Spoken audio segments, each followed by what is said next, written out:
They're going to win the Magpies. They have out-grunted the West Coast Eagles here with a massive, massive win. Their coach couldn't be more delighted. And the players come from everywhere. They are a genuinely excited bunch. It's taken 2 long years, but we've finally beaten West Coast. Let's roll the intro.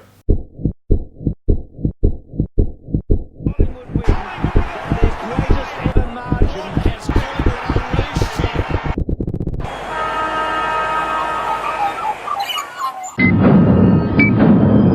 So I think that Collingwood will win by 1 point. Yes, you heard it here first. 1 point win, and it'll be so sweet to beat the reigning premiers by 1 lousy point. Cox is going to kick 4 goals and take 5 contested marks. So I could not have been more spot on in my prediction. So on Instagram, Facebook and YouTube, I was getting bombarded with comments saying, you were right, you predicted this correctly. What are next week's lot of numbers? So I was like, no, I'm not Nostradamus, I'm not psychic, it was just a lucky guess. But I can tell you that next week's lot of numbers are 6, 17, 4. Sorry, I guess they don't want you to know that. That's weird.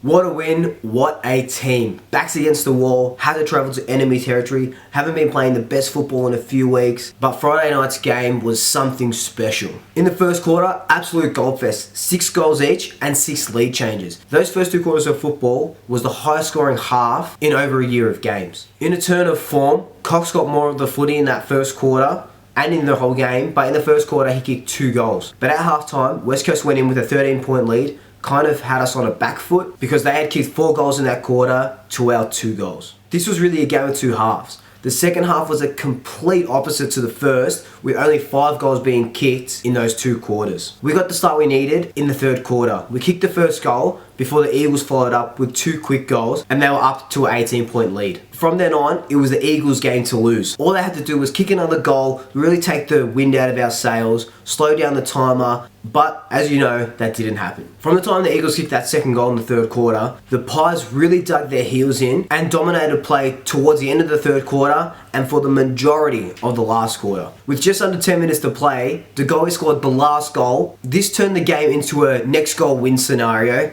and for us it was a next point wins because that's all we were kicking. West Coast didn't kick a goal in that last quarter, and it was thanks to our magnificent play, our magnificent feel around the ball, and our pressure. You had a feeling right at the end that the Eagles were just going to do something incredible and break our hearts yet again. But in a game that had so much riding on it for Collingwood's season and our top 4 aspirations, they kept pushing and pushing even when they looked out of it. This game was a testament and a personification of the term side by side. Everyone played for each other, there was no big heads, no big egos, and you can tell that by the end of the game. Mychik played an absolute belter of a game. When we needed our forward line to stand up, everyone's thoughts were on De Goey and Cox, getting back into form, and Checkers had just gone under the radar. He kicked 4 goals, took 10 marks, and 5 of those were contested, and he kicked those goals when they counted. He kicked 2 in the first quarter and kicked that all-important one in the last quarter to reduce the margin to single-point figures. In the last quarter as well, with only a minute and a bit on the clock, he took a great pack mark, slowed the game down, kicked it to steal, and we know what happened with the rest. So I've been on this guy's case all year, one of his biggest critics, but I think Aish played, in my opinion, one of his best games I've seen in black and white. He stood up in our defence when Moore went down and there was a rejig of players in the back line, but more importantly, he took the game on and he provided us with that link-up play and also had 8 intercept possessions. Our defence was so sound when Moore went down. Yes, you don't want to lose your best key defender or one of your key defenders in a big match like this, with Josh Kennedy, Darling, etc, etc. But the coach kept pulling rabbits out of their hats to rejig that backline. Just talked about Aish. Will Hoskin-Elliott played on Oscar Allen. Will Hoskin-Elliott's never played in the backline in his career, or probably in his life, you know what I mean? So him going down there, he's that area presence, kind of like what Jeremy Howe does. Obviously, he was going to get outmarked at times because when you're a forward playing defender for the first time, especially in a big game like this, you go, you're kind of like, what's going on? But he did really well, and Jordan Ruffhead kept Kennedy to 0 goals. Maynard had to go on Jack Darling when Moore went down, and Maynard did an amazing job on him as well. So it's just these things, everyone's working for everyone, and it was great to see. They say a week is a long time in football, but this week since that Hawthorn loss has been absolutely nuts. Questions were being asked about our willingness to play. Articles and articles were printed writing us off.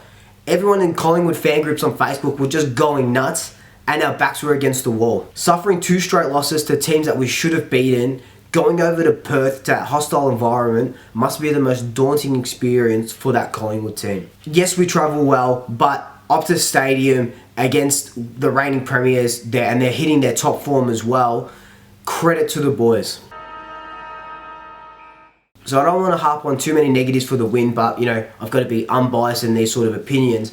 And this next point has been a case for much of the season. We've been able to push up the ground, create space, get that link-up play, but when the ball gets turned over, we don't push back hard enough and we get eaten on the counter-attack. It was really prevalent in that first half. Missed tackles, which is another big thing with us. The Eagles ball carriers had no pressure on them and they were hitting free targets inside 50. When you've got players dropping into empty spaces in that 50 and taking marks, you know something is going wrong, but thankfully, they rectified that in the second half. So this last thing I want to bring up is Crocker. I don't want to rag on him too much. I don't want to rag on any of the players too much, but I've got to call it as I see it. Whenever he had the ball, he seemed to get tackled a lot. He gave away a bunch of free kicks, and he didn't really create any opportunities for us. Okay, he kicked that point in the end, but that's pretty much all he did for the game, in my opinion. I don't feel he brought anything to the team that couldn't have been brought by Dacos, Tyler Brown, or Josh Thomas even. I want to highlight this one passage of play, not because he got beaten by Jeddah, but look at that half-assed chase down. You watch that and you go, dude, you got to show the big leagues. Run at him. It's the last quarter. We need him tackled. You got to put up more effort than that. It's like, come on, man, But he's been dominating VFL. You can see why he got a game. And hopefully, if he does stay in, he just gets better with confidence. I feel like the game was won in that second half of football. Yes, obviously, second half as the last quarter, the final siren, blah, blah, blah. But I know we kicked most of our goals in that first half, but that second half was just something different. The intent and the desire for the ball changed in that third quarter.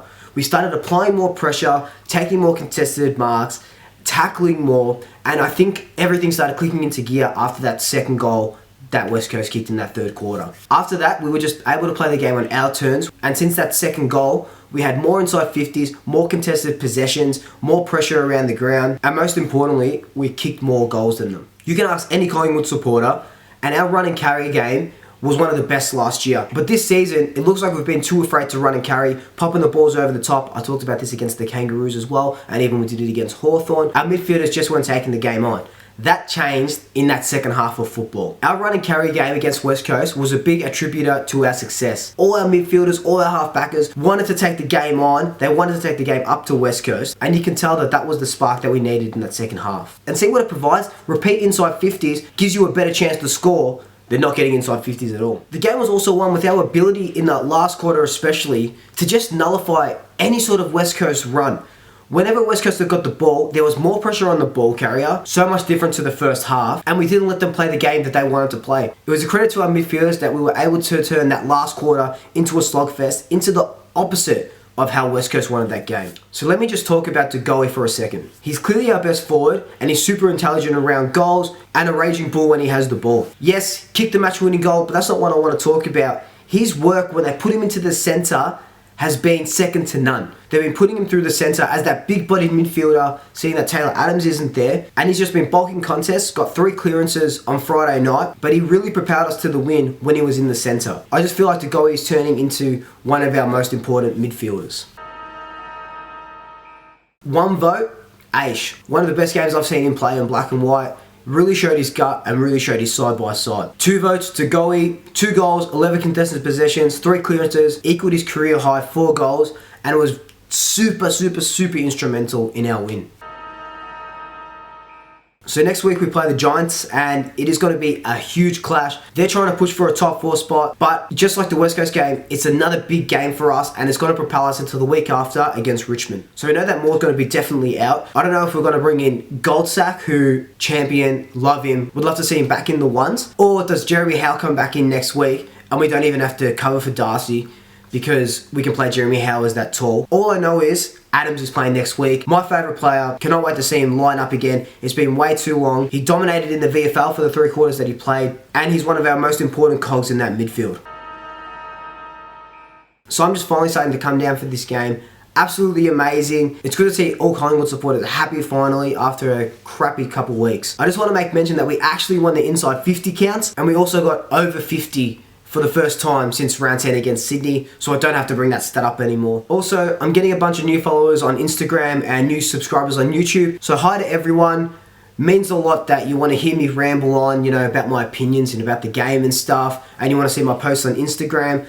And if you're watching this and you're not subscribed or you're not following me on Instagram, search at Swoop on Instagram, YouTube, just click that subscribe button. It'll be amazing. Thank you. Alright, so this was my video reviewing the game. Hope you enjoyed it. Like, comment, subscribe, tell your family, tell your friends, tell your pets, and I'll swoop you later. But the coach has pulled rabbit out of rabbit out of rabbit. So let me just talk about the guy for us. Taylor Adams.